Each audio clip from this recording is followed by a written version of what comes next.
ورحمة الله. إن الحمد لله نحمده ونستعينه ونستهديه ونستغفره ونؤمن به ونتوكل عليه ونعوذ بالله من شرور أنفسنا ومن سيئات أعمالنا. من يهده الله فلا مضل له ومن يضلل فلا هادي له. وأشهد أن لا إله إلا الله وحده لا شريك له، له الملك وله الحمد وهو على كل شيء قدير. وأشهد أن سيدنا وسندنا ونبينا وحبيبنا وشفيعنا ووسيلتنا ومولانا محمدا عبده ورسوله صلى الله عليه وسلم. أما بعد فقد قال الله تعالى في كلامه الحكيم: أعوذ بالله من الشيطان الرجيم. بسم الله الرحمن الرحيم. واعلموا أن فيكم رسول الله لو يطيعكم في كثير من الأمر لعنتم ولكن الله حبب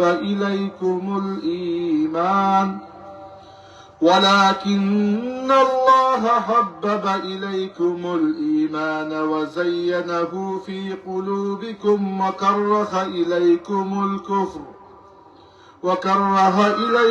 الكفر والفسوق والعصيان أولئك هم الراشدون.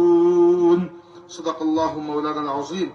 درود شريف পড়েন সাল্লাল্লাহু আলা سيدنا ومولانا محمد وعلى آله وأصحابه وسلم. صلى الله على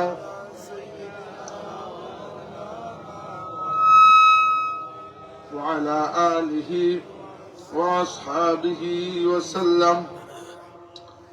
পবিত্র ঈদ মিলাদুন নবী সাল্লাল্লাহু আলাইহি ওয়াসাল্লাম ও এলাকার মুর্দাগানের বিশালের সব উপলক্ষে এই মাইকটা মনে হয় চালু করে, একটু অফ করে দেন। আজকের 17তম বার্ষিক ওয়াজ মাহফিলে উপস্থিত সম্মানিত সভাপতি জনাব লিয়াকত হোসেন চৌধুরী, জনাব আলী আকবর চৌধুরী সহ এলাকার মুরব্বিয়ান, আয়োজক ভাইয়েরা এবং প্রিয় যুবকবৃন্দ, আপনাদের সবাইকে অন্তরের অন্তঃস্থল থেকে মুবারকবাদ জানাই। আল্লাহ তাবারাকা ওয়া তাআলার শুকর আদায় করি, আল্লাহ পাক আমাদেরকে এই মাহফিলে শরীক হওয়ার তৌফিক দান করেছেন, আলহামদুলিল্লাহ।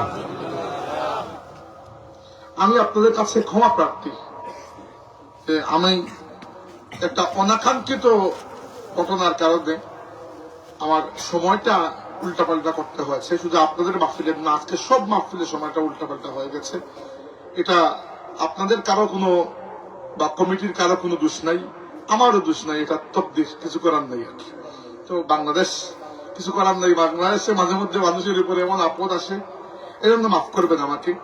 তবে এসেছি, আসার কথা, মাহফিল যখন রেখেছি অবশ্যই আসতাম ইনশাআল্লাহ, আগে আর পিছে একটা গন্ঠা আল্লাহ রাব্বুল আলামিন যেন আমাদেরকে উপকারী কথা বলার এবং শোনার তৌফিক দান করেন, আল্লাহুম্মা আমিন। আমাকে বিষয় নির্ধারণ করে দেওয়া হয়েছে, আগে বলা হয় নাই হয়তো, আগে বলার দরকারও নাই, সমস্যা নয়, সময় মতো বললেও কথা বলতে পারবো ইনশাআল্লাহ। যে বর্তমান প্রেক্ষাপটে আমাদের যুব সমাজ তাদের করণীয় এবং ইসলামী সংস্কৃতির বিরুদ্ধে যে আরেকটা সংস্কৃতি দাঁড়িয়ে যাচ্ছে, সেই সংস্কৃতি সম্পর্কে কথা বলা এবং এটার বিপরীতে ইসলামী সংস্কৃতি কিরূপ তাড়া করানো যায় সেটা নিয়ে কথা বলা। তো আজকের ওয়াজগুলো, যদিও এখানে মুরব্বীরা উপস্থিত আছেন, আপনারা আমাদের সম্মানী, কিন্তু ওয়াজটা মূলত যুবক ভাইদেরকে কেন্দ্র করে। আরেকটা কথা এই জন্য বলছি যে মুরব্বীরা আমাদের সম্মানী, এই যে বললাম, এগুলা কোনো কথার কথা নয়। মুরব্বীরা আমাদের যে সম্মানী, কতটুকু সম্মানী। আল্লাহর নবী সাল্লাল্লাহু আলাইহি ওয়াসাল্লাম বলেছেন, ইন্না মিন ইজলালিল্লাহি তাআলা আন আকরামা যিশাইবাতিল মুসলিমি ওয়া হামিলিল কুরআন। কেউ যদি দাড়ি পাকা মুরব্বীকে সম্মান করে আর একজন হাফিজে কোরআনকে সম্মান করে, সেই ব্যক্তি যেন আল্লাহকে সম্মান করলো। বুঝতে পেরেছেন? আমাদের ইসলামের মধ্যে মুরব্বীদের কত ইজ্জত। এবং আপনারা বুঝতে পারেন না, আমি কিন্তু অলরেডি ওয়াজ শুরু করেছি, এটাও কিন্তু ইসলামের সংস্কৃতি। আমি ইউরোপে থাকি, আমি জানি যে ওইখানে বৃদ্ধ মানুষ যারা, হ্যাঁ সরকারের পক্ষ থেকে তারা হয়তো পেনশন অনেক বেশি পান, যেটা আমাদের দেশে পাওয়া যায় না। আমি নিজের চোখে এরকম বৃদ্ধা দেখেছি, একা বাজার করতে এসেছেন। এত বৃদ্ধা, বৃদ্ধা বলতে এই এরকম নয় যে বয়স 50-55 না, 80-র কাছাকাছি বৃদ্ধা, সাথে কেউ থাকে না, ঘরে একা থাকেন একটা কুকুর নিয়ে। আপনারা জানেন ইউরোপ আমেরিকা তো মানুষের সাথে কুকুর থাকে বেশিরভাগ সময়, তারা কুকুর রাখেন কেন? আওলাদ তো আর সাথে থাকে না। তো আমার চোখের সামনে বৃদ্ধা মানুষ, একবার একজন বৃদ্ধকে দেখলাম, আমি আর আমার স্ত্রী গেছি বাজার করতে মার্কেটে, তো দেখলাম একজন বৃদ্ধ আমাদের সামনে পার হচ্ছে এবং পায়ে পা লেগে নিজের পায়ের সাথে এক পা তালটাও রাখা যায় না একটা বয়সের পরে, এত জোরে তিনি উল্টে পড়েছে, প্রায় বেহুশ অবস্থা। আমি আমার স্ত্রীকে বললাম যে দেখো তো, আমরা কি আমাদের দাদা দাদি নানা নানি কি এরকম এই বয়সে বাজারে একা আসতে দেব? কখনো দেব না। ইসলামকে আর 10টা ধর্মের মতো একটা ধর্ম মনে করবেন না। ইসলাম সবার চাইতে আলাদা। অন্য ধর্মগুলো শুধু ধর্ম, ইসলাম একটা দিন, একটা পরিপূর্ণ জীবন ব্যবস্থা।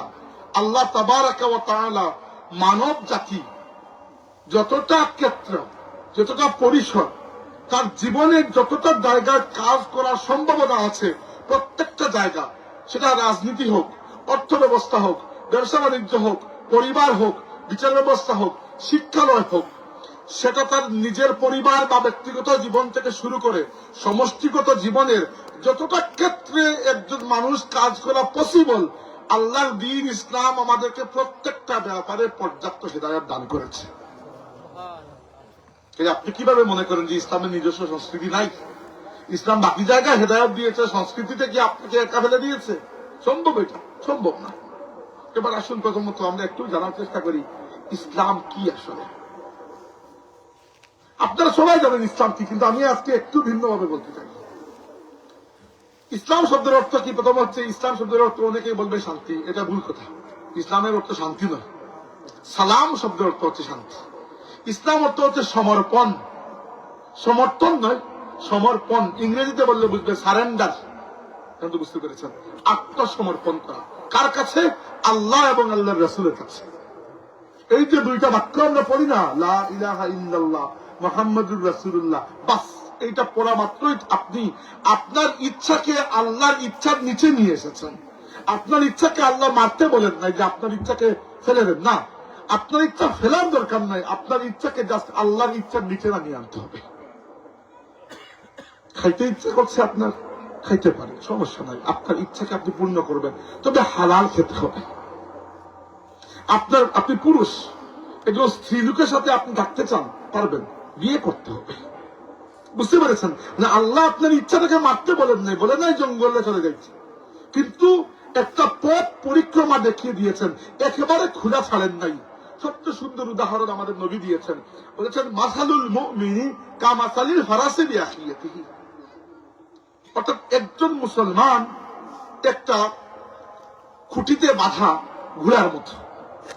কিভাবে? উদাহরণ দেখেন, ধরেন একটা খুঁটি আমি টানলাম এখানে, এই খুঁটির সাথে আমি ধরেন 40 হাত লম্বা একটা দড়ি বাঁধলাম, রশি, আর রশির ওই পাশে একটা ঘোড়া।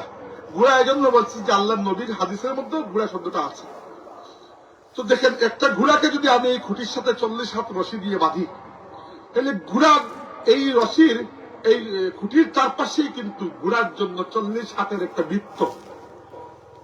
ওই যে আপনারা পিথাগোরাসের উপপাদ্য পড়েছেন, তো বৃত্ত তো বুঝেন, এই যে 40 হাতের একটা বৃত্ত হয়ে যায়।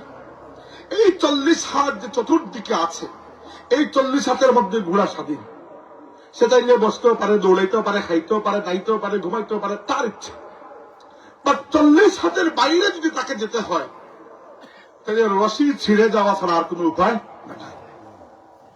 ধরতে পারেন আল্লাহ নবী কি জন্য উদাহরণ দিচ্ছেন, এইটুকু হচ্ছে হালালের বাউন্ডারি, এরপরে হারাম শুরু। এবং কুরআন শরীফে বারবার আল্লাহ এরকম যখন কোন আইন কানুন আমাদেরকে বলেছেন, এরপরে বলেছেন তিলকা হুদুদুল্লাহ ওয়া মান ইয়াতাআদ্দা হুদুদাল্লাহি ফাকাদ যালামা নাফসাহ। বান্দারা মনে রাখো, এই যে সীমানা, তিলকা হুদুদুল্লাহ, এটা আল্লাহর বাউন্ডারি। ওয়া মান ইয়াতাআদ্দা হুদুদাল্লাহ, যে আল্লাহর বাউন্ডারিকে ভেঙে বাইরে চলে আসে, ফাকাদ যালামা নাফসাহু, সেটা নিজের উপর জুলুম করবে, আল্লাহর কোনো ক্ষতি করতে পারবে না। নিজের উপর জুলুম করা মানে হচ্ছে, কেউ যদি আল্লাহর বাউন্ডারি ছেড়ে বেরিয়ে আসে, সে তার নিজেকে জাহান্নামে নিয়ে যাওয়ার পথ করেছে। তো আপনি নিজেকে জাহান্নামে নিয়ে যাচ্ছেন, এটা কি নিজের উপর জুলুম না? বুঝতে পেরেছেন বিষয়টা? আচ্ছা, এবার ইসলামের সূচনা কোন জায়গা থেকে হয়েছে? ইসলামের সূচনা হযরত মুহাম্মদ সাল্লাল্লাহু আলাইহি ওয়াসাল্লাম থেকে হয় নাই, ইসলামের সূচনা হয়েছে আদম আলাইহিস সালাম থেকে। প্রত্যেক নবীর দিন ছিল একটাই, সেটা হচ্ছে ইসলাম। আজকের দিনে এসে কেউ যদি বলে যে মুসা আলাইহিস ইসলামের দিন ছিল ইহুদি, না, এটা আজকের দিনে বসে আপনি ভুল বলতেছেন। ওই সময়ে মুসা আলাইহিস সালাম সেই কালিমা তাইয়্যিবার দাওয়াত দিয়েছেন, যে কালিমা তাইয়্যিবার দাওয়াত আমাদের নবী দিয়েছেন। আর নবীর নাম খালি পাল্টেছে, লা ইলাহা ইল্লাল্লাহ কখনো পাল্টে নাই। আপনার কি মনে হয় কোন নবী কি 2 খুদা 3 খুদার ইবাদত করতে বলছেন? না, বরং আমরা কোরআন শরীফ থেকে পাই, আমি মাঝে মাঝে একটু চা খাবো, কোরআন শরীফ থেকে আমরা পাই এটা, যে আদম আলাইহিস সালামকে আল্লাহ পাক সৃষ্টি করার পরে আল্লাহ বলেছেন ওয়াল্লামা আদামাল আসমাআ কুল্লাহা, আল্লাহ আদমকে তার যাবতীয় সৃষ্টি জগতের সব কিছুর নাম তা সব শিক্ষা দিয়ে দিয়েছেন। আদমকে আল্লাহ তার সৃষ্টির সবকিছু শিক্ষা দেওয়ার পর যখন দুনিয়াতে পাঠিয়েছেন, তখন বলেছেন فَإِمَّا يَأْتِيَنَّكُم مِّنِّي هُدًى فَمَن تَبِعَ هُدَايَ فَلَا خَوْفٌ عَلَيْهِمْ وَلَا هُمْ يَحْزَنُونَ। আদম, সময়ে সময়ে তোমার বাচ্চাদের জন্য আমার পক্ষ থেকে হিদায়াত আসবে। কি আসবে? হিদায়াত। যারা এই হিদায়াতকে অনুসরণ করবে, এদের কোনো ভয় নাই, কোনো চিন্তা নাই। প্রশ্ন আসে, একবার তো আল্লাহ ইলিম দিয়ে দিয়েছে, তাইলে আর হিদায়াতের দরকার কি? জবাব হচ্ছে, ইলিম আর হিদায়াত এক জিনিস। আপনার কি মনে হয়, আলিম দ্বীনি ইলিম যে ব্যক্তি অর্জন করেছে সেই ব্যক্তি আলিম, আর যে ব্যক্তি বিজ্ঞান পড়েছে সে কি আলিম নয়? সেও তো আলিম, বিজ্ঞানের আলিম। যে ব্যক্তি অর্থনীতি পড়েছে সে ব্যক্তি অর্থ ব্যবস্থার আলিম। কিন্তু জরুরি নয় যে সবাইকে হেদায়েত দেওয়া হবে। এরকম কত জ্ঞানী দুনিয়াতে আছে যাকে আল্লাহ হেদায়েত দেন, আছে না? লেখাপড়া করে কত মানুষ নাস্তিক হয়ে যায় না? তো ইলিম তো আছে, হেদায়েত নাই। তার মানে হচ্ছে ইলিম আর হেদায়েত আলাদা জিনিস। আল্লাহ কখনো কোন মানুষকে হেদায়েত দেন যে মানুষটার ভাগ্যে ইলিম নাই, আর কখনো ইলিমের পুরো পাহাড় নিয়ে আপনি দুনিয়া থেকে বিদায় নেবেন, কিন্তু একটা বার আল্লাহকে সেজদা দেওয়া তো দূরের কথা, আল্লাহকে পরিচয় করারও আপনার তৌফিক হয় নাই। হইতে পারে না? এরকম হইতে পারে। তার মানে হচ্ছে, মনে রাখবেন, কখনো ইলিম আর হিদায়াত এক জিনিস নয়। আলিম দুনিয়াতে বহু আছে, যে ফিজিক্স পড়ায়, কেমিস্ট্রি পড়ায়, বায়োলজি পড়ায়, সেও কিন্তু আলিম। একজন ডাক্তারও আলিম। আলিম মানে কি? জ্ঞানী। ডাক্তার জ্ঞানী না? জ্ঞানী হতে পারে, তার হেদায়ত নসিব হয়েছে, হতে পারে হেদায়ত নসিব হয় নাই। হেদায়ত সম্পূর্ণ ডিফারেন্ট জিনিস। ইলিমকে আল্লাহ আদমের মধ্যে দিয়ে দিয়েছেন, হেদায়ত এরকম একসাথে দেন নাই। হেদায়ত দেওয়ার জন্য আল্লাহ পাক একটা সিলসিলা বানিয়েছেন। এই সিলসিলাকে বলা হয় নবীদের সিলসিলা। এই সিলসিলার মধ্যে 1,24,000 নবী এসেছেন।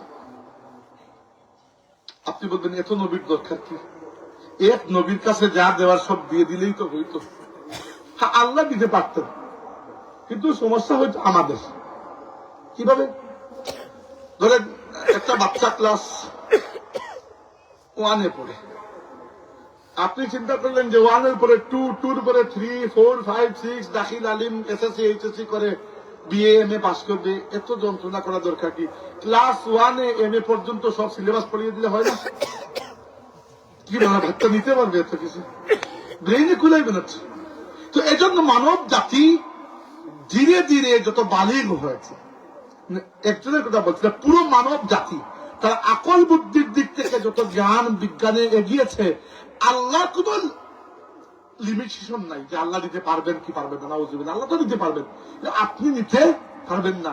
এজন্য আপনি যখন যতটুকু নেওয়ার যোগ্যতায় পৌঁছেছেন, আল্লাহ ধীরে ধীরে তার হেদায়েতটাকে কি করেছেন, পরিপূর্ণতার দিকে নিয়ে গেছেন। 1,24,000 নবী শেষ হওয়ার পরে যখন আল্লাহ পাক রব্বুল আলামিন দেখেছেন যে আমার বান্দারা এখন মানসিক ভাবে এতটুকু কাবিল যোগ্য হয়ে গেছে যে তারা পরিপূর্ণ হিদায়াত এখন বুঝতে পারবে, নিতে পারবে, হজম করতে পারবে, কবুল করতে পারবে, তখন আল্লাহ পাক নবুয়তের সিলসিলাকে সমাপ্ত করার জন্য তার সর্বশেষ এবং সর্বশ্রেষ্ঠ নবী, আপনার আমার নবী সাইয়্যিদুল কাউনাইন ইমামুল আম্বিয়া তাজদারে মদিনা আল মুস্তাফা ওয়াল মুজতাবা সাইয়্যিদুনা মুহাম্মাদুর রাসূলুল্লাহ সাল্লাল্লাহু আলাইহি সাল্লামকে শেষ নবী বানিয়ে আল্লাহ পাঠিয়ে দিয়েছেন। বুঝতে পেরেছেন নবুয়তের সিলসিলা? এবং আমাদের নবী তার জীবনের শেষ বক্তৃতায়, বিদায় হজের ভাষণে, আরফার ময়দানে 9 জিলহজ 10ম হিজরি, ইন্তেকালের মাত্র 2.5 মাস আগে যে হজটি করেছেন, সেই হজে আরফার ময়দানে আল্লাহর রাসূল যখন উপস্থিত, মাত্র 2.5 মাস দুনিয়াতে আছেন, আল্লাহ তো ভালো জানেন, ওই সময় কুরআনের সেই আয়াত নাজিল হয়েছে যে আয়াত সবার জন্য গুরুত্বপূর্ণ। ওই আয়াতে আল্লাহ কি বলেছেন? সূরা মায়েদার 3 নম্বর আয়াত, আল্লাহ বলেছেন আল-ইয়াউমা আকমালতু লাকুম দীনাকুম ওয়া আতমামতু আলাইকুম নি'মাতি ওয়া রাদিতু লাকুমুল ইসলাম দীনা। আল্লাহ বলেছেন আল-ইয়াউমা আকমালতু লাকুম দীনাকুম, হে মুসলমানরা, আজকের দিনে আমি আল্লাহ তোমাদের জন্য তোমাদের দ্বীনকে, ইসলামকে পরিপূর্ণ করে দিলাম। ওয়া আতমামতু আলাইকুম নি'মাতি, তোমাদের প্রতি হেদায়েত নামক যে নিয়ামত আমি দেওয়া শুরু করেছিলাম আদমের মাধ্যমে, আমার বান্দারা সেই নিয়ামতকে আজকে কমপ্লিট করে দিলাম। ওয়া রাদিতু লাকুমুল ইসলাম দীনা, এবং ইসলামকে তোমাদের জন্য একমাত্র দ্বীন হিসাবে আমি আল্লাহ পছন্দ করে নিলাম। তার মানে কি শিল পড়ে গেছে আর এটা চেঞ্জ? এবং আল্লাহ কোরআন শরীফে বলেছেন সূরা আলে ইমরানের মধ্যে, وَمَن يَبْتَغِ غَيْرَ الْإِسْلَامِ دِينًا فَلَن يُقْبَلَ مِنْهُ, কিয়ামতের দিনের কথা বলেছেন। وَمَن يَبْتَغِ غَيْرَ الْإِسْلَامِ دِينًا, যে ব্যক্তি ইসলাম ছাড়া অন্য কোন দ্বীন তালাশ করবে, فَلَن يُقْبَلَ مِنْهُ, তার সেই দ্বীন কিয়ামতের দিন কবুল হবে না। একেবারে সহজ কথা, কোন ধরনের যদি কিন্তু সুযোগ আল্লাহ রাখেন নাই, একবারে 2 4 বলে দিয়েছেন। যে হেদায়েতের সিলসিলা শুরু হয়েছে আদম থেকে আলাইহিস সালাতু ওয়াস সালাম, 1,24,000 পয়গম্বর হয়ে হেদায়েতের সিলসিলা মুহাম্মদুর রাসূলুল্লাহ সাল্লাল্লাহু আলাইহি ওয়াসাল্লামের মুবারক হাতে শুধু শেষ হয় নাই, পরিপূর্ণ হয়েছে এবং শেষ হয়েছে।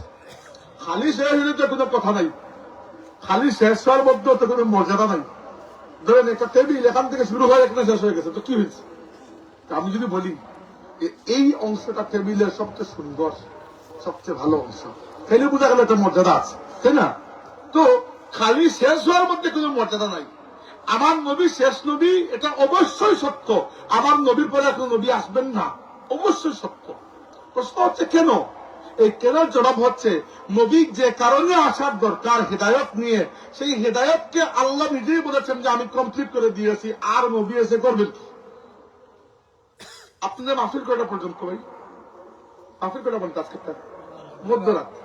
ধরেন আমি রাত 4:30টার সময় এসে বললাম আমি বক্তৃতা দিতে আসছি, তো হবে কেন? আর মাহফিল শেষ, আপনি খামোখা আসছেন, এই জন্য আর কোন নবী আসবেন না।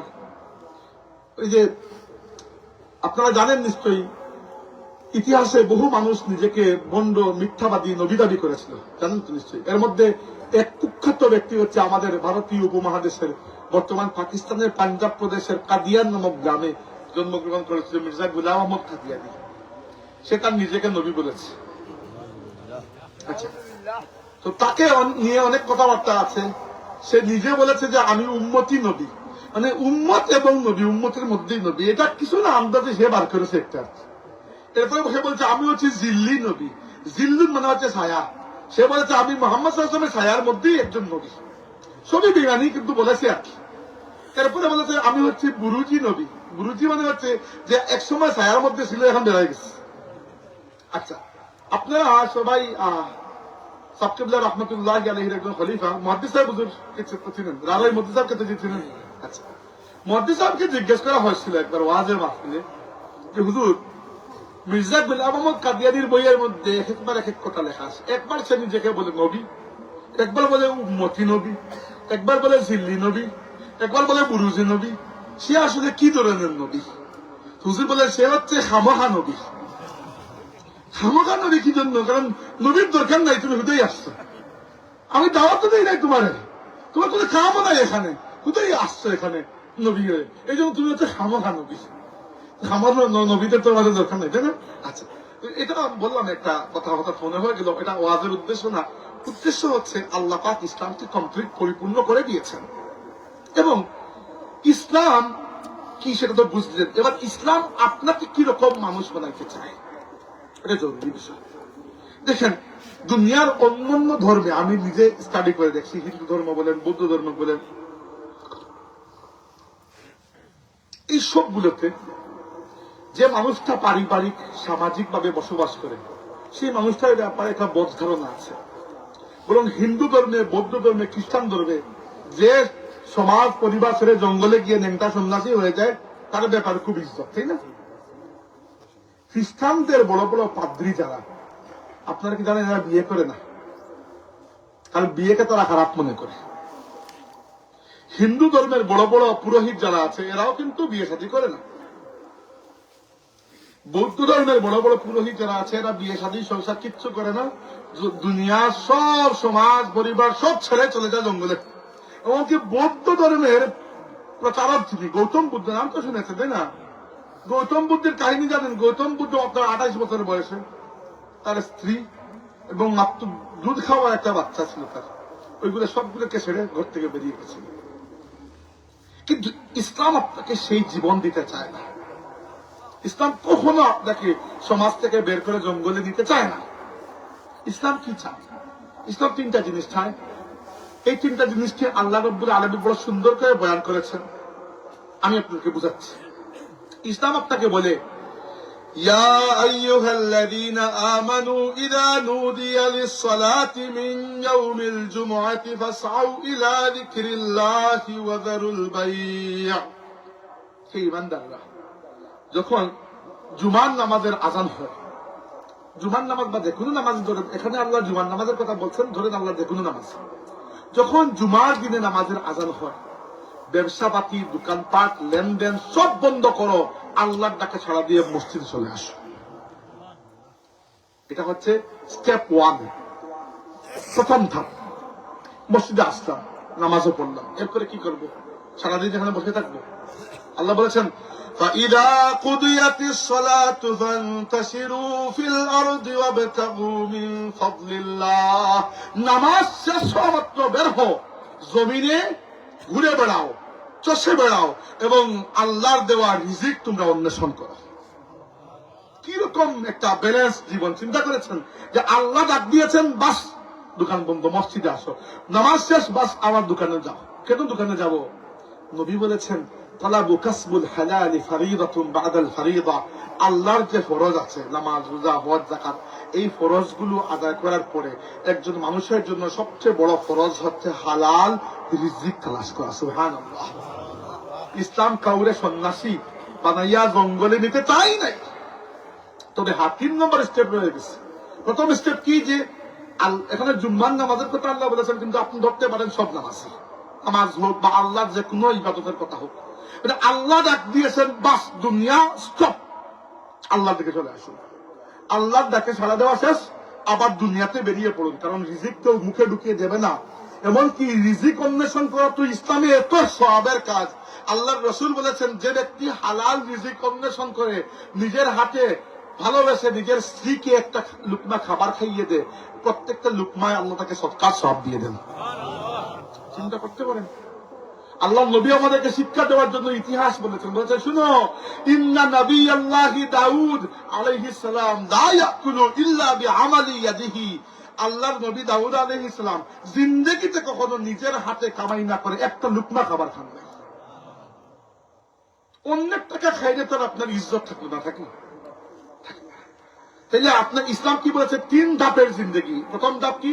আল্লাহ ডাকলে সাড়া দিতেই হবে, যত কাজে থাকুক। 2 নম্বর, সাড়া দেওয়া শেষ, আল্লাহর ডাকে লাব্বাইক বলে ফেলেছেন, এখন যান আপনি দুনিয়ার রিজিক অন্বেষণ করেন। এরপরেরটা কি? ওয়াযকুরুল্লাহা কাসীরান লাআল্লাকুম তুফলিহুন। এবং যেখানেই তোমরা থাকো আল্লাহকে অধিক হারে স্মরণ রাখো, যেন তোমরা দুনিয়া আখিরাতে সফল হতে পারো। এর উদ্দেশ্য কি? গভীরে ঢুকেন, খালি উপরে উপরে চিন্তা করবেন না, গভীরে যান। মানে কি? মানে হচ্ছে যে আল্লাহকে খালি মসজিদে রেখে যাও না, দোকানে যখন যাচ্ছ মনে রাখো আল্লাহ ওখানেও কিন্তু তোমাকে দেখতেছে। আল্লাহ জিকির বলতে আমরা কি বুঝি? যে তসবিহ হাতে নিলাম, সুবহানাল্লাহ সুবহানাল্লাহ সুবহানাল্লাহ সুবহানাল্লাহ 2 লক্ষ বার পড়ে শেষ করে, এটা কি আপনার কি মনে হয় তসবিহ হয়ে গেল? এই তসবিহটা আপনি কেন একা পড়বেন? এই তসবিহ তো সবাই পড়ে। আল্লাহ বলেছেন ইউসাব্বিহু লিল্লাহি মা ফিস সামাওয়াতি ওয়া মা ফিল আরদ। আসমান জমিনের যা কিছু মাখলুকাত আছে সবাই আল্লাহ তাসবিহ পাঠ করে। তা আপনি যদি খালি ওই তাসবিহ পাঠ করেন, তো আপনার মধ্যে ছাগলের মধ্যে কি পাঠ করে? সবাই তো জবান হয়ে গেলেন। আপনার জিকির সুবহানাল্লাহ দিয়ে শেষ হবে না, সুবহানাল্লাহ দিয়ে জিকির তো মাত্র শুরু হইল। জিকির তখন হবে, জিকির মানে কি? ইয়াদ, আল্লাহর কথা ইয়াদ করা। জিকির তখন শেষ হবে যখন জীবনে প্রত্যেকটা কাজ করার সময় আপনি এটা অনুভব করবেন যে আমার আল্লাহ আমাকে দেখছেন। তখন গিয়ে জিকির কমপ্লিট হবে, তাইলে বোঝা গেল আপনি জিকিরের হক আদায় করেছেন। নইলে দেখেন, উদাহরণস্বরূপ জুমার দিন মসজিদে আসলে ইমাম সাহেব বললেন যে আল্লাহ রাব্বুল আলামিন সুদকে হারাম করেছেন, আপনি কোনো প্রতিবাদ করলেন না, কারণ আপনি জানেন কথা সত্য। ইমাম সাহেব নিজে বানিয়ে বলতেছেন না, কুরআন শরীফের আয়াত থেকে বলতেছেন, আপনি মানলেন, মেনে নামাজও পড়লেন, সেজদাও দিলেন আল্লাহরে, তাদের ওই গিয়ে আমার সুদের দরবারে হাত দিলেন। তাহলে বুঝা গেল কি? বুঝা গেল যে আপনি আল্লাহরে মসজিদের মধ্যে তালা দিয়ে রেখে আসছেন। এটা তো বুঝা গেল, তাই না? যে আপনি চাচ্ছেন যে আল্লাহরে, যে তুমি মসজিদে থাকো, আল্লাহ আমার সাথে দোকানে আসছে না। এই জিন্দগিটা ইসলাম চায় না। ইসলাম চেয়েছে ও হুয়া মাআকুম আইনামা কুনতুম, তোমরা যেখানেই থাকো তিনি তোমাদের সাথে আছেন। এটি হচ্ছে আসল জিকির। হ্যাঁ, আপনি অন্য জিকিরও করবেন, লা ইলাহা ইল্লাল্লাহ জিকিরও করবেন, সব ঠিক আছে, তো ওই জিকির করে মনে করবেন না জিকির হয়ে গেছে। জিকির হবে তখন যখন আপনি ইয়াদ রাখবেন এই কথা। আল্লাহ নবীকে ফেরেশতা জিবরাইল জিজ্ঞেস করলেন, ইয়া রাসূলুল্লাহ আখবিরনি আনিল ইহসান, আমাকে বলুন ইহসান কাকে বলে? ইহসান হচ্ছে ইমানের সবচেয়ে উঁচু স্থান, ইমান সর্বোচ্চ পর্যায়ে পৌঁছাইলে ওটা হয় ইহসান। আল্লাহ নবী কি জবাব দিয়েছেন জানেন? বলেছেন জিবরিল, আল ইহসানু আন তা'বুদাল্লাহা কাআন্নাকা তারাহু ফাইন লাম তাকুন তারাহু ফাইন্নাহু ইয়ারাকা। জিবরাইল, ইহসান হচ্ছে তুমি এমন ভাবে আল্লাহর ইবাদত করবে যেন তুমি নিজের চোখে আল্লাহকে দেখতে পাচ্ছ। ফাইন লাম তাকুন তারাহু, যদি এই পর্যন্ত পৌঁছাইতে না পারো, সবাই তো আর এটা পারবে না, ফাইন্নাহু ইয়ারাকা, তাহলে মনে রাখবে আল্লাহ তোমাকে দেখতেছেন। কমপক্ষে এতটুকুতে আসবে যে আল্লাহ তোমাকে দেখতেছেন। এটা বুঝেন, একবার চিন্তা করে দেখেন, যে ব্যক্তি আল্লাহকে এইভাবে নিজের সাথে সবসময় ইয়াদ রাখবে, আর সগীরা গুনাহ তার হয়ে যায় হাঁটতে বসতে, ওই ব্যক্তি কি কবিরা গুনাহ করতে পারে? মারাত্মক কবিরা গুনাহ কিন্তু করা সম্ভব না। মারাত্মক কবিরা গুনাহ কোনো সময় করা সম্ভব না যদি সে চিন্তা করে যে আল্লাহ আমার সাথে আছেন, আমাকে দেখছেন। তো ইসলাম আপনাকে কি জিন্দগি দিতে চায়? 3 ধাপের জিন্দগি। যে ইজা কুদিয়াতিস সালাতু ইজা নুদিয়া লিস সালাতি মিন ইয়াউমিল জুমআতি ফাসাউ ইলা যিকরিল্লাহি ওয়া দারুল বাইয়া। নামাজের আযান হইছে, ব্যবসা বাণিজ্য, দুনিয়াবি কাজ কর্ম, পরিবার সবকিছু বন্ধ, বাদ দিবেন না, জাস্ট আপাতত দরজা বন্ধ, চলে আসেন আল্লাহর ডাকে সাড়া দিতে, যেটাই হোক না কেন। 2 নম্বর, নামাজ শেষ হয়েছে বা আল্লাহর ইবাদতের কোটা পূর্ণ হয়ে গেছে, যতটুকু ইবাদত করে ফেলেছেন, বাস। আর ঘরে বসে থেকে মনে করবেন না যে আল্লাহ রাব্বুল আলামিন আপনার মুখে এনে খাবার দেবেন। আল্লাহ বলেছেন, আমি তো রিজিক দুনিয়াতে রেখেছি বান্দা, তোমাকে অন্বেষণ করতে হবে। তিন নাম্বার, সেই রিজিকটা অন্বেষণ করতে গিয়েও যেন তুমি আমাকে না ভুলো, তখনও যেন মনে রাখো আমি আল্লাহ তোমার সাথে আছে, তোমাকে দেখতেছি। ইসলাম আপনাকে এই তিন ধাপের জিন্দগি দিতে চায়। এবার চিন্তা করে দেখুন, একজন সন্ন্যাসী হয়ে চলে গেছে সমাজ ছেড়ে, আর একজন মানুষ সমাজে থাকা সত্ত্বেও আল্লাহকে বুঝে নাই, কেউ উপকারী? সমাজের যে ব্যক্তি আছে, তাই না? যে সমাজ ছেড়ে চলে গেছে তারা দিয়ে তার কোনো কিছু হবে না, তাই না? এই জন্য ইসলামে এইরকম সন্ন্যাস জীবন, যে বিয়ে করবো না, এই করবো না। একবার তিনজন সাহাবি, আমি আস্তে আস্তে সংস্কৃতিতে একবার বলে ফেলি, একবার তিনজন সাহাবি, ও কম বয়সী মানুষের মধ্যে একটু জুস বেশি থাকে, তাই না? তিনজন সাহাবি গেলেন আমাদের মা আয়েশা সিদ্দিকা রাদিয়াল্লাহু আনহার কাছে, যে জিজ্ঞাসা করে, মা, আমাদের নবী সাল্লাল্লাহু আলাইহি ওয়াসাল্লাম কিভাবে আল্লাহর ইবাদত করেন, মানে নফল ইবাদত কিভাবে করেন, আপনি আমাকে একটু বলেন। ফরজ ইবাদত তো মসজিদে আল্লাহ নবী করছেন, নফল ইবাদত করছেন ঘরের মধ্যে, তো নফল ইবাদত কিভাবে করেন? আমাদের মা বললেন যে আল্লাহ নবী সাল্লাল্লাহু আলাইহি ওয়াসাল্লাম এভাবে এভাবে ইবাদত করেন, যেভাবে করার কথা বললেন। আচ্ছা, ওই তিনজন কিন্তু তরুণ বয়সের জুস তো তাকে একটু বেশি, তাই না? তো ওই তিনজন বললেন, আচ্ছা লাগবে না, নিয়ে যাওয়ার সমস্যা নেই, হয়ে গেছে আমার খাওয়া, বাইরে থাকুক, আমি আস্তে আস্তে খাবো, চা আর লাগবে না, হয়ে গেছে, ধন্যবাদ। যদি বলছিলাম, বসে যান ভাই, চা লাগবে না, আসলে লাগবে না। যদি বলছিলাম, কথা শুনুন আমার, যে ওই তিনজন সাহাবি কি বলেন জানেন? ওই তিনজন সাহাবি মনে করলেন আল্লাহর নবী মনে হয় কম ইবাদত করেন, বয়স তো কম, জুস বেশি। তাদের মনে হলো নবী তো বড় কম ইবাদত করে, কারণ নবী কম ইবাদত করে দিয়ে এটাকে আপনি সরাসরি বলতে পারবেন, তো বেয়াদবি না?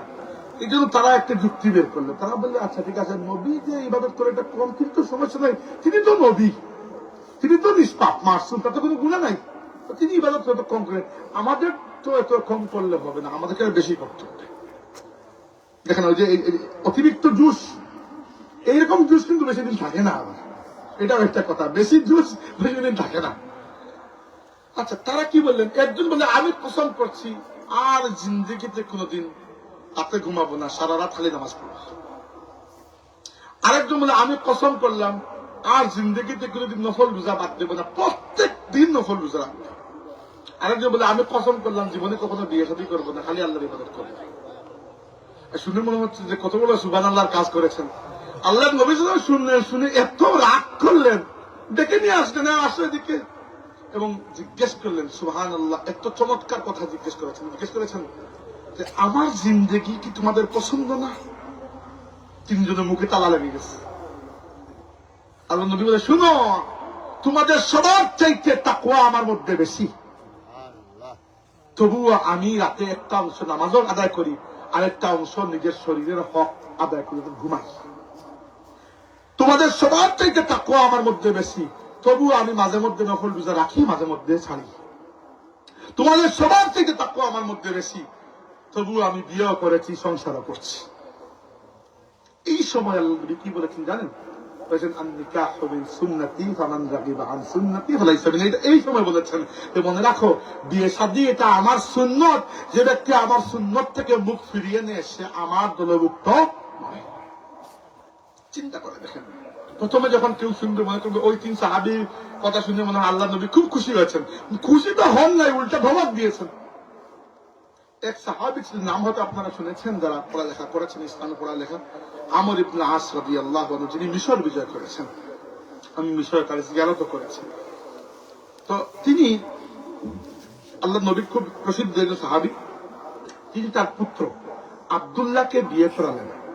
আমর ইবনে আস রাদিয়াল্লাহু আনহুর পুত্রের নাম ছিল আব্দুল্লাহ ইবনে আমর। তো আব্দুল্লাহ ইবনে আমর তার পুত্র আব্দুল্লাহকে বিয়ে করালেন। বিয়ে করানোর এক সপ্তাহ পরে বা 2 সপ্তাহ পরে তিনি তার পুত্রবধূকে দেখতে গেলেন, ছেলের বউকে দেখতে গেলেন। গিয়ে জিজ্ঞেস করেন যে মা, আমার ছেলেটাকে তোমার কেমন লেগেছে? তো পুত্রবধূ বললেন, বাবা, আমি বলতে পারি না আপনার ছেলেকে কেমন লাগছে, আপনার ছেলে গত 2 সপ্তাহ ধরে আমার কাছেই আসে নাই। কেন? তো মহিলা বললে, আপনার ছেলে প্রত্যেকটা দিন নফল রোজা আর সারা রাত নফল নামাজ। এরপরে স্ত্রীর কাছে যাবেন তো? স্ত্রীর কাছে যাওয়া বদলে আমি কি বুঝাচ্ছি তো বুঝতে পারছি না, আমি আর ভাঙছি না কথাটা। আচ্ছা, আমর ইবনে আস রাদিয়াল্লাহু আনহু এত রাগ করলেন, সরাসরি গিয়ে নিজের ছেলের নামে আল্লাহর রাসূলের কাছে বিচার দিয়ে দিলেন।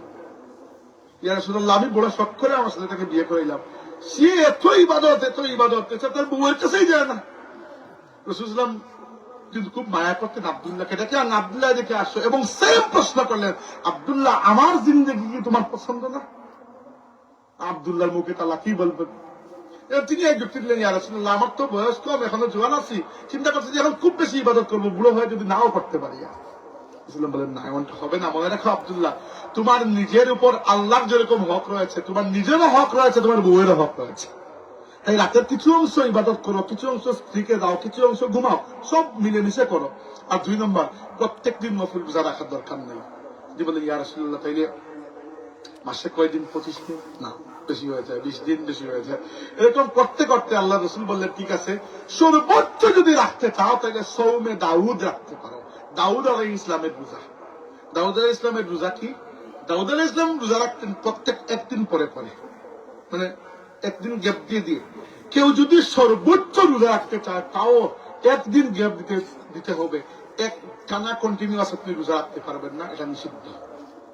চিন্তা করে, ইসলামে আপনাকে এত আপনার স্বাস্থ্যের, আপনার পারিবারিক জীবনের এত গুরুত্ব যে ইসলামে টানা নফল রোজা রাখাও নিষিদ্ধ।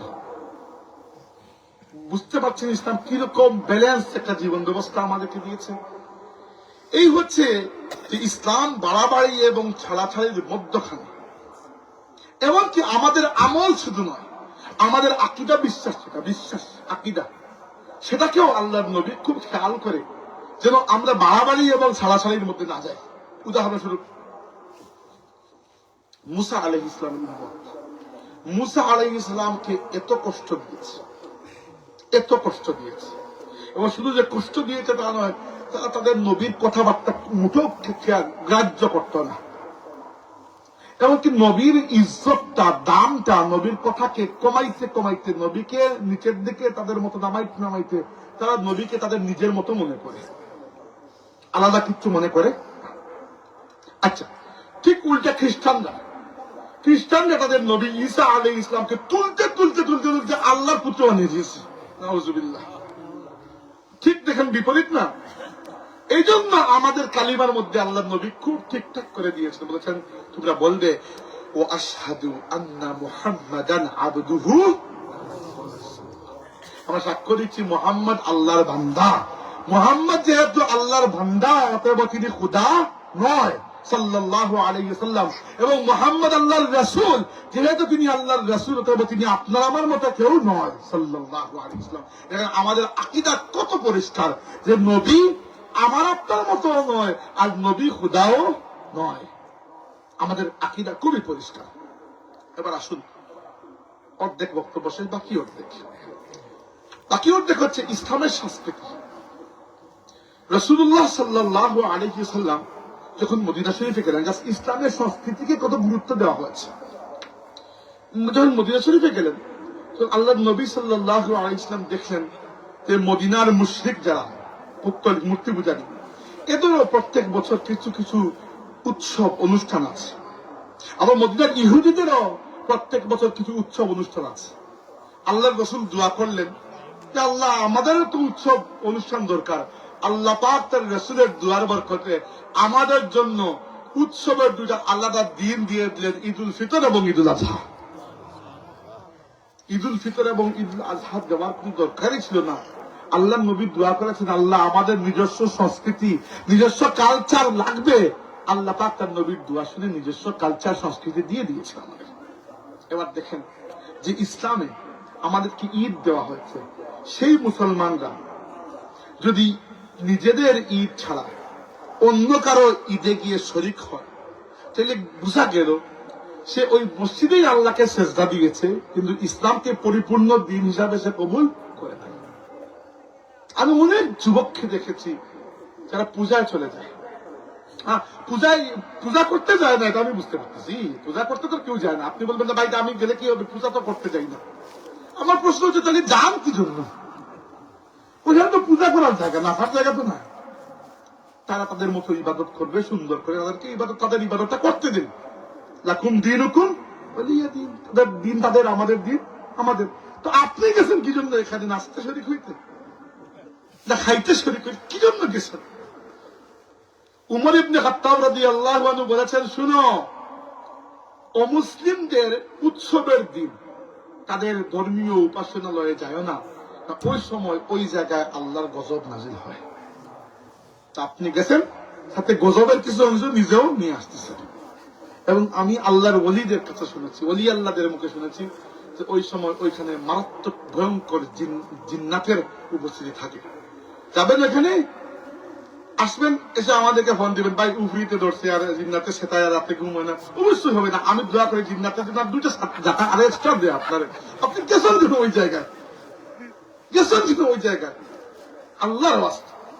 এক সময় দেখতে ইচ্ছা করেছে, যখন পূজা এগুলো চলছে না, যদি দেখতে হয়, এরকম আমাদেরকেও বিশ্ববিদ্যালয়ে পড়ার সময় একবার নিয়ে যাওয়া হচ্ছে যে খ্রিস্টানদের উপাসনালয় কি রকম, কিন্তু সেটা পূজার সময় নয়, সেটা তাদের বড়দিন উৎসব বা বিভিন্ন ধর্মের আছে না উৎসব, উৎসবের সময় উৎসবে শরীক হওয়া যাবে না।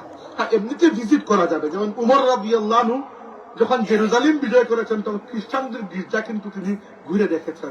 খ্রিস্টান পাদ্রী তাকে বলেছে যে আপনার নামাজের সময় হইলে আপনি আমাদের গির্জার মধ্যেই নামাজ পড়েন। উমর রাদিয়াল্লাহু বললেন, না, গির্জার মধ্যে পড়বো না, বাইরে গিয়ে পড়ি। পাদ্রী জিজ্ঞেস করলো, কেন, গির্জার মধ্যে পড়লে কি নামাজ হবে না? উমর বললেন, বাইরে নামাজ হবে। আমাদের জন্য আল্লাহ পুরো জমিনকে মসজিদ বানিয়ে দিয়েছেন, পড়ছি না এই জন্য। আমি যদি পড়ি, কালকে কেউ একদিন এসে বলবে, এই উমর এখানে নামাজ পড়েছে, এখানে উমরের নামে মসজিদ হবে, কোথায় তোমার গির্জাটা যাবে? চিন্তা করে দেখেন, উমরের বুদ্ধি, তিনি চেয়েছেন লাকুম দীনুকুম ওয়ালিয়া দিন, তোমার একটা গির্জা আছে ভাই, থাকুক। এই জন্য গির্জার ঠিক বাইরে এসে তিনি নামাজ পড়েছেন। এবং ওই যে গির্জা, ওটাকে বলা হয় চার্চ অফ হলি সেপালচার, ঠিক সামনে একটা মসজিদ, ঠিক রাস্তার অপোজিটে, ওই মসজিদের নাম হচ্ছে মসজিদে ওমর। এক্স্যাক্টলি এই জায়গায় ওমর রাদিয়াল্লাহু আনহু নামাজ পড়েছিলেন। ইসলামের কালচারাল ভ্যালু। 2 নাম্বার, আল্লাহ নবী সাল্লাল্লাহু আলাইহি ওয়াসাল্লাম স্পষ্ট করে বলেছেন, মান তাশাব্বাহা বিকওমিন ফাহুয়া মিনহুম।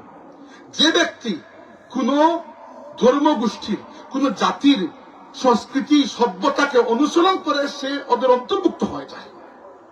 সেটা কিভাবে? সেটা হচ্ছে যে সংস্কৃতি সবার মধ্যে কমন, সেটা আপনি অনুসরণ করতে পারেন, কোনো সমস্যা নেই।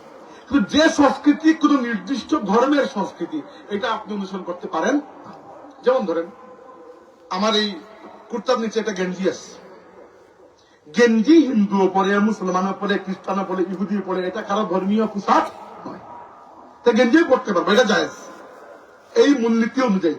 কিন্তু আমি কি ওই যে পূজার শাখা হাতে পড়তে পারবো, পৈতা পড়তে পারবো, ক্রস পড়তে পারবো? ওই যে খ্রিস্টানরা ক্রস পরে, ইহুদিরা ওই যে মাথার মধ্যে একটা কি জানে ইয়ামাকা এটা হেড পড়ে না, ইহুদিরা এটা পড়তে পারবো না, কারণ এটা তাদের ধর্মীয় নিদর্শন। বুঝতে পেরেছেন পার্থক্যটা? আপনি শার্ট প্যান্ট পড়তে পারবেন, সমস্যা না, কারণ শার্ট প্যান্ট কিন্তু ধর্মীয় পোশাক নয়। কিন্তু আপনি ক্রস পড়তে পারবেন না, পৈতা পড়তে পারবেন না, শাখা নুয়া পড়তে পারবেন না, পূজার লাল সুতা বাঁধতে পারবেন না, কারণ এগুলো তাদের ধর্মীয়। আল্লাহ রাসূল বলেছেন, যে যার অনুসরণ করে সে তার অন্তর্ভুক্ত হয়ে যায়। এবার মনে করবেন আপনি যে একবার পড়লে বা অন্তর্ভুক্ত হয়ে গেলে সমস্যা কি? সমস্যা আছে। কি সমস্যা জানেন? কারণ কিয়ামতের ময়দানে আল্লাহ পাক এমন একটা ব্যবস্থা করে রেখেছেন। আল্লাহ বলেছেন, ফাকাইফা ইযা জিনা মিন কুল্লি উম্মাতিন বিশাহিদিন ওয়া জিনা বিকা আলা হাউলাই শাহিদা।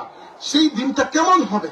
কিয়ামতের ময়দান, যেদিন প্রত্যেক উম্মতের জন্য তাদের নবীকে আমি আল্লাহ সাক্ষী বানিয়ে নিয়ে আসব, আর আপনার উম্মতের জন্য হে মুহাম্মদ, আপনাকে আমি আল্লাহ সাক্ষী বানিয়ে নিয়ে আসব। সাক্ষী মানে কি? মানে হচ্ছে আপনি যাকে ইশারা করে বলবেন আমার উম্মত, সে জান্নাতে, আপনি যাকে বলবেন যে আমার নয়, সে জাহান্নামে। এই কথা শোনার পরে আমাদের মা আয়েশা সিদ্দিকা রাদিয়াল্লাহু আনহা বললেন, ইয়া রাসূলুল্লাহ, একটা প্রশ্ন ছিল, কিয়ামতের দিন তো খালি আপনার উম্মত একা থাকবে না, কত মানুষ থাকবে? আদম থেকে কিয়ামত পর্যন্ত কত মানুষই তো আসছে, আপনি আলাদা করে আপনার উম্মতের পরিচয় কেমনে পাবেন? সুন্দর প্রশ্ন, তাই না? আসলেই তো। আল্লাহ রাসূল বলেন, দেখো আয়েশা, এখানে যদি 100টা উট থাকে, উট ধরো এগুলা ধূসর রঙের, ছাই রঙের, কমলা, যে কোনো কালারের, আর এর মধ্যে একটা উট টকটকে লাল কালারের, তোমার কি চিন্তা অসুবিধা হবে? কালার দেখেই তো আপনি বুঝতে পারবেন। আয়েশা বললেন, ইয়া রাসূলুল্লাহ, কোনো অসুবিধা হবে না। আল্লাহ নবী বলেন, এভাবে কিয়ামতের ময়দানে আমার উম্মতকেও আমি চিনবো একটা নিশানি দিয়ে। কি নিশানি? নিশানিটা হচ্ছে, দুনিয়াতে থাকা অবস্থায় আমার উম্মত অজু করার সময় শরীরের যত জায়গায় অজুর পানি লেগেছে অত জায়গায় নূর চমকাবে। আপনি যখন অন্য সংস্কৃতিতে নিজের উপর উঠবেন ওই নূরগুলো আস্তে আস্তে কেটে যাবে। মনে রাখবেন, ইমান লা ইলাহা ইল্লাল্লাহু মুহাম্মাদুর রাসূলুল্লাহ বলেছেন, তার মানে ইমান মৌলিকভাবে আপনার অন্তরে আছে, কিন্তু ইমানের নূর বাড়ে এবং কমে। ইমান বাড়ে এবং কমে না, ইমান তার জায়গা মতোই আছে, ইমানের নূর বৃদ্ধি পায়, ইমানের নূর কমজোর হয়। আপনি যত আমল করবেন ইমানের নূর বৃদ্ধি পাবে, যত কম আমল করবেন ইমানের নূর, ইমান জায়গা থাকবে, হয়তো আপনি আল্লাহর উপর স্কিল বিশ্বাস করেন, নবীকে বিশ্বাস করেন, কিন্তু ইমানের নূর কমবে। কমলে কি হবে? কমলে একটা সমস্যা হচ্ছে, প্রত্যেকটা মানুষের সাথে আল্লাহ একটা জিনকে অ্যাটাচ করে দিয়েছেন, যার নাম হচ্ছে কারিন। কারিনের কাজ কি? কারিনের কাজ হচ্ছে মানুষকে খারাপের দিকে প্ররোচিত করা। কেন দিয়েছেন? অফকোর্স পরীক্ষার জন্য দিয়েছেন। যদি দুনিয়াকে আল্লাহ জান্নাত বানিয়ে নিতেন তাহলে তো জান্নাতের দরকারই ছিল। এই জন্য পরীক্ষার হলে তো আর আপনাকে কেউ বই নিয়ে যেতে দেবে না, কারণ এটা পরীক্ষা, রিজাল্ট হবে পরে। তো দুনিয়ার জীবন এটা পরীক্ষা। দুইটা জিনিসের ওয়াসওয়াসা থেকে বাঁচতে হবে, একটা হচ্ছে শয়তান, একটা হচ্ছে নিজের নফস। শয়তানের মধ্যে কোন শয়তান? বিশেষ করে কারিন। এবার কারিনের বিষয়ে ব্যাপারে উলামা কেরাম বলেছেন, আপনার মধ্যে আপনার ইমানের নূর যত বাড়বে আপনার সাথে থাকা শয়তানের এনার্জি তত কমবে, আর আপনার মধ্যে ইমানের নূর যত কমবে আপনার মধ্যে থাকা শয়তানের শক্তি তত বাড়বে। বুঝতে পেরেছেন? এইদিকে ফোন চার্জ লাগাইছেন, ওইদিকে চার্জ হইতেছে। আপনার ইমানের শক্তি বাড়লে ওই দিকের পাল্লা কমবে, আর ওই দিকের পাল্লা তখন বাড়বে যখন আপনার ইমানের শক্তি কমবে। কারণ আপনার আল্লাহর নবীকে একজন সাহাবী বড় সাহস করে প্রশ্ন করলেন, ইয়া রাসূলুল্লাহ, আপনার সাথেও কি জিন্নাত আছে? আল্লাহ নবী বলে, হ্যাঁ আছে, কিন্তু সেই জিন আমার উপর ইমান এনে আমার তাবে হয়ে গেছে। তার মানে জিন কারিন সবার সাথে আছে, কিন্তু এই কারিন আপনাকে তখনই ওয়াসওয়াসা দিতে পারবে যখন আপনি নিজেকে তার সামনে দুর্বল বানিয়ে ফেলবেন। এই জন্য মনে রাখবেন, এই যে অপসংস্কৃতি, সেগুলো কি করে আপনার ইমানকে তো সরাসরি হয়তো নষ্ট করবে না, কিন্তু ইমানের নূরকে একেবারে কমজোর বানিয়ে ফেলবে। আর ওদিকে শয়তান হবে শক্তিশালী, সে ওয়াসওয়াসা দিবে, আপনি এদিন আসবেন। এই সমস্যা। দেখেন, উদাহরণস্বরূপ একদল মানুষের অভ্যাস থাকে প্রচন্ড পরিমাণের গান বাজনা শোনা। ইসলামের সঙ্গীতের একটা জায়গা আছে না? নেই? আছে। ইসলামে হামদ গাইতে পারবেন আপনি, ইসলামে আপনি আল্লাহ রাসূলের জন্য নাত গাইতে পারবেন, এবং কি যে কোনো ধরনের অশ্লীলতা এবং শিরিক মুক্ত কবিতাও আপনি পড়তে পারবেন, কোনো সমস্যা নেই। আপনি আপনার দেশাত্মবোধক কবিতা পড়তে পারবেন, কোনো সমস্যা। কিন্তু তিনটা জিনিস থাকলে আপনি পারবেন না। একটা হচ্ছে, যদি কোনো কবিতা বা গানের মধ্যে শিরিক থাকে, আল্লাহর সাথে শরীক করা কাউকে বা কুফরি থাকে, এটা সেটা সম্পূর্ণ। 2 নম্বর, যদি কোনো গান বা কবিতার মধ্যে অশ্লীলতা থাকে, আজকের যুগের আধুনিক গান, বাংলা, হিন্দি, ইংরেজি যাই বলেন না কেন, অশ্লীলতা ছাড়া কিছু আছে। আর 3 নম্বর, যদি কোনো গান বা কবিতা এগুলোর মধ্যে খারাপ কাজের প্রতি কোনো প্ররোচনা থাকে, কোনো মোটিভেশন থাকে, তাহলে এটা আপনি করতে পারবেন না। 4 নম্বর, যদি কোনো গানের সাথে বাজনা থাকে, ইসলামে বাজনাকে নিষিদ্ধ করা হয়েছে। কারণ কি? হাদিসে স্পষ্ট আছে, বাজনা হচ্ছে শয়তানের পক্ষ থেকে আসে, বাজনাকে শয়তান সবচেয়ে পছন্দ করে। এবং বিজ্ঞান প্রমাণ করেছে এই কথা, যে বাজনা যখন বাজানো হয়, লাউড মিউজিক, একেবারে মানে এরকম সফট মিউজিক এগুলো আছে না, এটা না, লাউড মিউজিক, জুড়ে জুড়ে যখন দুল দপকি, ওইগুলা মানুষের অন্তরকে শক্ত করে ফেলে। আমি চ্যালেঞ্জ দিচ্ছি, একবার দেখবেন, এটা পরীক্ষা করে। বিভিন্ন বাড়িতে যদি জুড়ে জুড়ে বাজনা, আপনি যদি নামাজি মানুষ হন, কতক্ষণ পর্যন্ত বেশিক্ষণ থাকতে পারবেন না এখানে। মনে হবে দিলের মধ্যে হার্টবিট বেড়ে গেছে, তাই না? হয় না এরকম? হয়। কি জন্য? কারণ বাজনা যখন নির্দিষ্ট একটা ফ্রিকুয়েন্সিতে পৌঁছে, তখন ওলামায়ে কেরাম বলেছে শয়তান এর সাথে সরাসরি কানেক্টেড হয়ে যায়। এমনকি এরকম দেখা গেছে, আমি তার গান বাজনা আলহামদুলিল্লাহ আল্লাহ রাব্বুল আলামিন এগুলো শখই রাখেন না। আমি গান দূরে করে গজলই শুনি না। আরেকটা কারণে, আমার নিজের গলা সুন্দর না, এই জন্য হিংসা লাগে, তাই শুনি না। তো আমি খালি কোরআন শরীফ তিলাওয়াত শুনি, কোরআন শরীফ তিলাওয়াত করা ভালো লাগে। আমি বক্তৃতার মানুষ, আমার গলা ফাটা, আপনারা বুঝতেই পারতেছেন। তো আমি গানের মানুষই না, আমার গান ভালো লাগে না। গান কি গজলই ভালো লাগে না, আমার কিছুই ভালো লাগে না এগুলো। তো মাঝে মধ্যে রাতে রসদ শুনি হঠাৎ করে, বাট ওই একবারই, এই যে আস্তা দিন কানের মধ্যে লাগিয়ে শুনবো, এত ধৈর্য আমার নাই রে ভাই।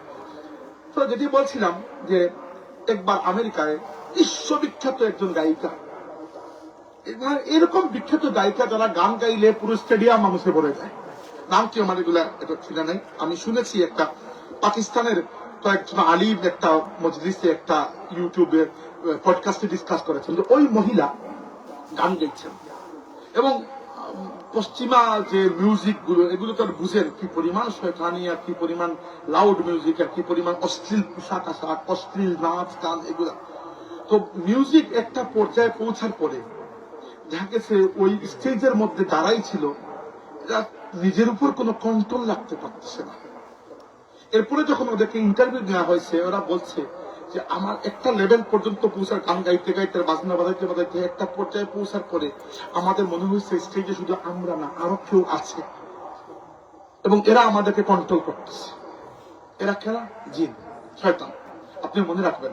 এমনকি বেশিরভাগ পশ্চিমা কনসার্ট যেগুলো মিউজিক হয় এগুলোতে আপনি প্রায়ই দেখবেন, আমি আজকে গিয়ে গুগলে সার্চ করে দেখবেন যদি আমার কথা আপনার বিশ্বাস না হয়, ছাগলের মাথার মতো এক ধরনের একটা মূর্তিকে উপস্থাপন করা হয়। ওই ছাগলের মাথার মতো মূর্তিটা কি জানেন? ওইটার নাম হচ্ছে বাল, কোরআন শরীফে এসেছে আতাদউনা বালাম ওয়া তাযারুনা আহসানাল খালিকিন। একজন নবীর সময় তার উম্মতেরা ওই মূর্তির পূজা করত এবং আজকের যুগেও শয়তান তথাকথিত সংস্কৃতির নামে মানুষকে ওই মূর্তির পূজা করাচ্ছে। এগুলো আমি কতটুকু বলবো, বললে তো অনেক কিছু বলতে পারবো, আমি একটু লম্বা কাহিনীতে যাচ্ছি না। হয়তো আমাদের গ্রামের ভাইয়েরা এত কাহিনী করেন না, এত মিউজিক শুনেন না, কিন্তু মনে রাখবেন একটা কথা, যে অন্তরের মধ্যে অনবরত গান বাজনা পড়তেছে সেই অন্তরের মধ্যে আল্লাহর জিকির প্রবেশ করে না। আসলে আপনি একটা পাত্রের মধ্যে দুধও রাখছেন, মধুও রাখছেন, তেলও রাখছেন, পানিও রাখছেন, শরবতও রাখছেন, তো কি হইল? সব মিলেমিশে পরে আর কিছুই খুঁজে পাওয়া যাবে না, সব মিলেমিশে একটা বিষাদ ড্রিঙ্কস হয়ে যাবে, তাই না? তো আব্দুল্লাহ ইবনে মাসউদ রাদিয়াল্লাহু আনহু বলেছেন যে অন্তরের মধ্যে তুমি আল্লাহকে ধারণ করো সেখানে পাশে গান আর রাখতে পারবে না, যে কোনো একটা রাখতে হবে। এই জন্য যে ধরেন আপনি উদাহরণস্বরূপ কবিতা আপনার পছন্দ, পড়ে ফেলেন কবিতা, কোনো সমস্যা না। কাজী নজরুল ইসলামের কত ভালো ভালো কবিতা আছে। সঙ্গীত শুনতে পছন্দ, নাতে রাসূল শুনে নেন, সমস্যা নেই। বাজনা ছাড়া নাতে রাসূল শুনেন। সাহাবীরাও নাতে রাসূল গাইতেন এবং শুনতেন। কাজী নজরুল ইসলামের আছে না, তোরা দেখে যা আমেনা মায়ের কুলে, এত বছর হয়ে গেছে আজও শুনলে মনে হয় এখনো নতুন। অমন রমজানের এই রোজা শেষে, এগুলা ইসলামের সঙ্গীত, এগুলা ইসলামের নিজস্ব সংস্কৃতি। ইসলাম আপনার সংস্কৃতির দরজা আটকায় নাই। ইসলাম অশ্লীল সংস্কৃতিকে সরিয়ে এখানে শালীন সংস্কৃতি নিয়ে এসেছে। ইসলাম কখনো বলে নাই যে একজন পুরুষ আর একজন মহিলা একসাথে মিলতে পারবে না। ইসলাম বলছে মিলতে পারবে, তবে এর জন্য বিয়ে করা লাগবে। কারণ কি, তুমি যদি আজকে একজন মহিলার সাথে মিলো আর কালকে চলে যাও, ওই মহিলা হয়তো গর্ভবতী হয়ে যাবেন, পরবর্তীতে এই বাচ্চা এই মহিলা দায়িত্ব খেয়ে দেবে। তুমি যদি দায়িত্ব নিতে পারো তাহলে তুমি এই মহিলার সাথে থাকতে পারবে। সুবহানাল্লাহ। দেখেন, ইসলাম নারীদেরকে এতটুকু গুরুত্ব দিয়েছে যে কোনো মহিলাকে তুমি অরক্ষিত অবস্থায় ফেলে শুধু নিজেরটা করে নিজেরটা বুঝে চলে গেছো, ওই মহিলার জীবনটা বরবাদ হয়ে যাবে, ওই বাচ্চার জীবনটা বরবাদ হয়ে যাবে। এজন্য ইসলাম বলেছে না, পুরুষ আর মহিলা একসাথে থাকতে পারবে, তবে এর জন্য বিয়ে অবশ্যই করা লাগবে। বিয়ে ছাড়া দ্বিতীয় কোনো উপায় নাই। ইসলাম সংস্কৃতিকে মিঠায় নাই, উদ্বুদ্ধ করেছে।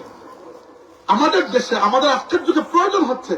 দেখেন বাংলাদেশে তথাকথিত আমাদের কালচারাল এলিট যারা আছে, যারা তথাকথিত রাজনৈতিক, অর্থনৈতিক, সামাজিক এবং সাংস্কৃতিক ভাবে যাদেরকে আমরা বুদ্ধিজীবী মনে করি, এমন ভাবে কত 15-17 বছর রবীন্দ্রনাথ ঠাকুর করেছেন। রবীন্দ্রনাথ ঠাকুরকে তো তারা কবি রাখেন নাই, প্রায় নবী বানাই দিচ্ছেন তাদের।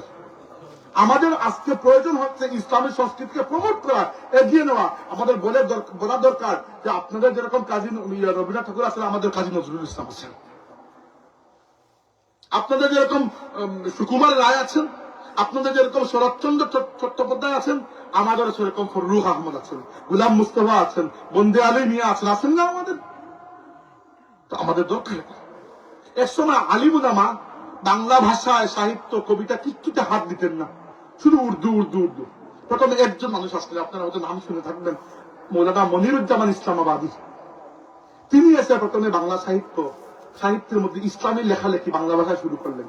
পরবর্তীতে যে মানুষটা বাংলা ভাষাকে ইসলামের ভাষা বানিয়েছে এবং ইসলামী সাহিত্যকে বাংলা রচনা করে এই ক্ষেত্রে সবচেয়ে বড় ভূমিকা পালন করেছেন তিনি হচ্ছেন মাসিক মদিনার সম্পাদক আল্লামা মহিউদ্দিন খান রহমতুল্লাহ আলাইহি। জানতে ছিলেন তো মৌলানা মহিউদ্দিন খান মাসিক মদিনাকে যদি কেউ পড়ে থাকেন, মৌলানা মহিউদ্দিন খান ইন্তেকাল করেছেন, ফুলতলী সাহেবদের সাথে বড় সম্পর্ক ছিল।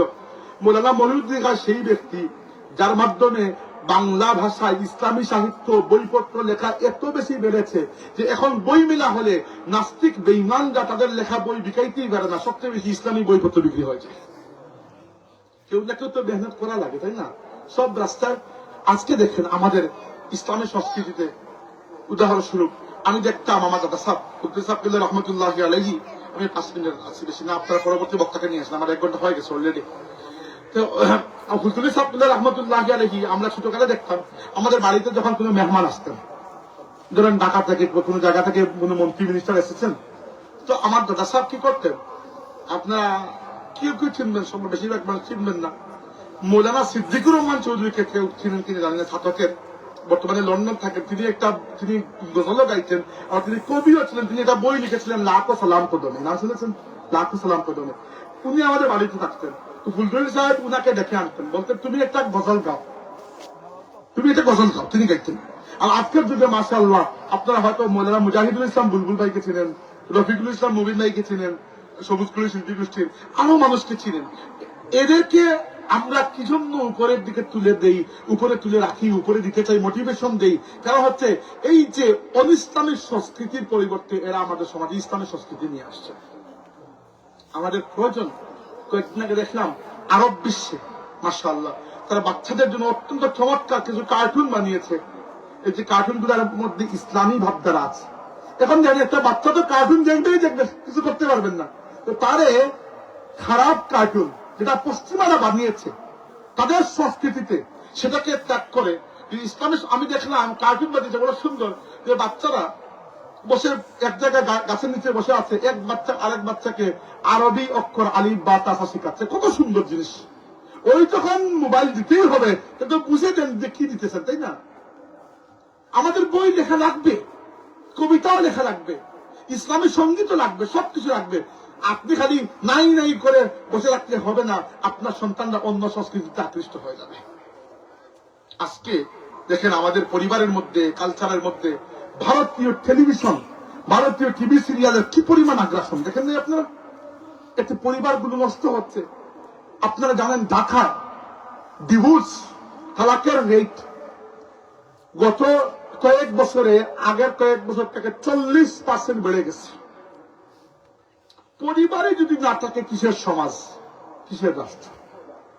এবং এই পরিবারকে নষ্ট করার থেকে সবচেয়ে বড় খারাপ প্রভাবটা হচ্ছে ভারতীয় টিভি সিরিয়ালের, তাই না? এই জন্য আমাদেরও নিজস্ব সংস্কৃতি গড়ে তুলতে হবে। ওয়াজ মাহফিলকে আমি খুবই গুরুত্ব দেই। ওয়াজ মাহফিল ইসলামের সংস্কৃতি, গজল সন্ধ্যা ইসলামের, তাই না? আল্লাহ নবী সাল্লাল্লাহু আলাইহি ওয়াসাল্লাম আমাদেরকে গুরুত্ব দিয়েছেন ইসলামের সংস্কৃতির জন্য। দেখেন ইসলামে বিয়ে, আমাদের পুরো সংস্কৃতিকে আমরা পাল্টে ফেলছি। ইসলামে বিয়েতে কোনো দাওয়াতই নেই, ইসলামের সমস্ত দাওয়াত হচ্ছে ওলিমায়। আমার ইসলামের নিয়ম হচ্ছে বিয়ে হবে খুব ছোট করে, একজন ইজাব একজন কবুল, একজন প্রস্তাব দিবেন আর একজন গ্রহণ করবেন, একজন খুতবা পড়বেন, 2 জন সাক্ষী শুনবেন, বাস হয়ে গেল। কোন উপস্থিত থাকলে উকিল লাগবে না, উপস্থিত না থাকলে উকিল লাগবে। আর যদি উকিল রাখেন তাহলে সমস্যা নাই, রাখলে পরে, না রাখলেও নাই, উপস্থিত না থাকলে উকিল অবশ্যই লাগবে। 10-12 জন মানুষের বিয়ে হয়ে যায়, পরে সর্বোচ্চ খেজুর একটু দিয়ে শেষ। এরপরে কি করবে? অলিমা। অলিমা বড় করে করবে। অর্থাৎ ইসলাম চাচ্ছে মেয়ের বাবার উপর কোন খাবারের খরচ না দিয়ে সব ছেলের উপর দিতে। কারণ কি, মেয়ের বাবা একটা তার মেয়েকে তোমাকে দিয়ে দিচ্ছে আর তোমাকে খাইয়েও দেবে, এটা তার উপর জুলুম হয়ে যায়। তুমি বিয়ে করছো, তোমার ঘর আবার হচ্ছে, তুমি মানুষকে খাওয়াও। এক সাহাবী বললেন, ইয়া রাসূলুল্লাহ, আমার তো তেমন কোনো সম্পদ নাই। আল্লাহ নবী বলেন, তোমার সমস্ত সম্পদ মিলেও যদি মাত্র একটা বকরির বাচ্চা হয়, ওইটা জবাই করে অলিমা করো। অলিমার এত গুরুত্ব। আর আমরা ঠিক উল্টা করে দিচ্ছি। আমাদের সমাজে বিয়েতে 200 গালি নিয়ে আমরা গেলাম, মেয়ের বাবার খরিদা পর্যন্ত নিয়ে আসলাম খেয়ে, আর অলিমার নাম পাল্টে দিচ্ছি আমরা বহুবাদ বলি এখন। অথচ ইসলামে কিন্তু বহুবাদই নেই, ওটা অলিমা। অলিমা ইসলামে এত গুরুত্বপূর্ণ, ওইটা বললে আবার আমার উপরে চলে আসে। এই জন্য মানুষ হলে আবার বিয়ার অলিমার দাওয়াত দেওয়া যেতে পারে না। কিন্তু মনে রাখবেন ইসলামে অলিমা এত গুরুত্বপূর্ণ যে বলা হয়েছে আপনি রোজা থাকলেও অলিমাতে যাইতে হবে, গিয়ে বসবেন, বসে বলবেন ভাই আমি রোজা, আমি খাবো না, আপনারা খান, কিন্তু আমি শরীর হইতে আসছি। এত গুরুত্বপূর্ণ। ইসলামে অলিমার চাইতে গুরুত্বপূর্ণ দাওয়াতের কিছু নেই। আমাদের অলিমা হয়ে গেছে অপশনাল, আর বিয়ের দাওয়াতটা হয়ে গেছে কম্পালসারি। বুঝতে পেরেছেন? আমরা উল্টে দিচ্ছি ভাই, আমাদেরকে আবার উল্টানো দরকার। কেউ না কাউকে দায়িত্ব তো নিতেই হবে। আমি চাই আমার যুবক ভাইরা দায়িত্ব নেয়, সমাজের দায়িত্ব নেয়। সবকিছু খালি রাষ্ট্রের উপর দিয়ে আর সরকারের উপর দিয়ে বসে থাকবে না। সরকার আসবে যাবে, আপনার এলাকা ওই এলাকায় থেকে যাবে, ওই এলাকায় আপনার জন্ম, এখানেই খবর হবে। আপনার সমাজে যদি দেখা যায় কয়েকটা ছেলে প্রত্যেক দিন এখানে বসে মাদক সেবন করে, মনে রাখবেন এই মাদকের গন্ধ কিন্তু আস্তে আস্তে আপনার ধরেও। আপনার সমাজে যদি দেখা যায় যে একটা মেয়ে হেঁটে হেঁটে স্কুলে যাইতে পারে না, 3-4টা বোখাটা ছেলে রাস্তা থেকে বিরক্ত করে, আপনি তো বলতে পারবেন না মেয়েটা তো আমার মেয়ে নয়, কালকে আপনার মেয়ের সাথে যে হবে না এটা কি কোনো গ্যারান্টি আছে? তা আপনি যদি আজকে প্রতিবাদ না করেন তাহলে তো হইল না। এই ওয়াজ মাহফিলের অর্থ কি? অর্থ কি ওয়াজ মাহফিলের যদি আমরা সমাজকে পরিবর্তন করতে না পারি? ইসলামের নিজস্ব সংস্কৃতি আছে। ইসলাম কোন অথর্ব জীবন ধর্ম নয়, শুধুমাত্র ইসলাম একটা পরিপূর্ণ জীবন ব্যবস্থা। আর দিন আল হক, সত্য দিন। আল্লাহ নবী এই দিন দিয়ে গিয়েছেন পরিপূর্ণ জীবন ব্যবস্থা। এর মধ্যে নিজস্ব সংস্কৃতি আছে। আপনারা অনুষ্ঠানের সংস্কৃতি থেকে আস্তে আস্তে একদিনে বড় পীর হয়ে যাবেন এরকম আমি বলছি না, এরকম সম্ভব না, কিন্তু আস্তে আস্তে আপনারা আমার তরুণ ভাইয়ের ইসলামের সংস্কৃতিকে প্রমোট করতে থাকুন। ইনশাআল্লাহ একদিন আমাদের সমাজ সুন্দর হয়ে যাবে। আল্লাহ পাক আমাদের বসায় বসিনাকে কবুল করুন। ওয়া আখিরু দাওয়ানা আলহামদুলিল্লাহি রাব্বিল আলামিন। আল্লাহুম্মা আমিন। আলহামদুলিল্লাহি রাব্বিল আলামিন। والصلاة والسلام على سيد المرسلين وعلى آله وأصحابه أجمعين. ربنا تقبل منا إنك أنت السميع العليم وتب علينا يا مولانا إنك أنت التواب الرحيم. الله আমরা এই মাহফিলটা তুমি কবুল আর মঞ্জুর করো মওলা। এই মাহফিলের ওসিলায় এই এলাকার तमाम মুর্দেগানের রূহের উপরে তুমি সওয়াব পৌঁছায় দাও মওলা। আল্লাহ আমরার মুর্দেগানকে মাফ করো। আল্লাহ আমরার বেমারি আপনারা তুমি শিফা দান করো মাবুদ। আল্লাহ আমরা বেমারি আপনারা তুমি শিফা দান করো মাবুদ। আমরা বেমারি আপনারা তুমি শিফা দান করো। বহুত বেকস বেমারি আপনারা দোয়া চাইছেন আল্লাহ, আমরা বেমারি আপনারা তুমি শিফা দান করো। অভাবী আপনার অভাবরে দূর করে দাও আল্লাহ। এই মাহফিলের ওসিলা এই এলাকার উপর তোমার খাস রহমত বর্ষণ করো। এই মাহফিলের পেছনে যারা শ্রম টাকা পয়সা ব্যয় হয়েছে আল্লাহ তারা শ্রম রে টাকা পয়সা রে ব্যয় করারে তুমি কবুল আর মঞ্জুর করো। আল্লাহ আমরা যার সামনে যে পরীক্ষা আছে, যে গাঁট গুলা আছে, আল্লাহ তোমার কুদরত দিয়ে তুমি উদ্ধার করো। কোন মুমিন দে কোন মুশকিলাতের মাঝে ফেলাইয়া পেরেশান করিও না মাওলা। আল্লাহ আমরার মুসিবতকে আসান করে দাও। আল্লাহ বহুত মানুষের দোয়া চাই আমরার কাছে, তোমার কাছে দোয়া করার মতো কোনো মুখ নাই রে মাহবুব। তোমার হাবিবুর বসিলা তোমার বান্দা হলো तमाम দুঃখরে লাঘব করে দাও। যত মানুষের দোয়া চাইছেন আল্লাহ तमाम দরখাস্ত করে তোমার হাবিবুর বসিলা কবুল ফরমাও। রহমান রহিম হাসরের ময়দানে আমরা তোমার হাবিবুর লেওয়ায়ে হামদুর নিচে জায়গা দিও। আল্লাহ মুর্শিদনা আল্লাহ ফুলতুল সাবতুল্লাহ রাহমাতুল্লাহ আলাইহি দরজাতে বুলন্দ করে দাও মাহবুব। রহমান রহিম আল্লাহ তোমার বান্দা হলে যে উদ্দেশ্য লইয়া তোমার কাছে হাত পাতাইছেন तमाम দিলের হাজত কে নেক বানাও পুরা করে দাও। আল্লাহ तमाम রে মক্কা মুকাররমা এবং মদিনা তৈয়বার জিয়ারত নসিব করো। সাল্লাল্লাহু আলা নবিয়িনা মুহাম্মদ ওয়া আলা আলিহি ওয়া সাহবিহি আজমাইন।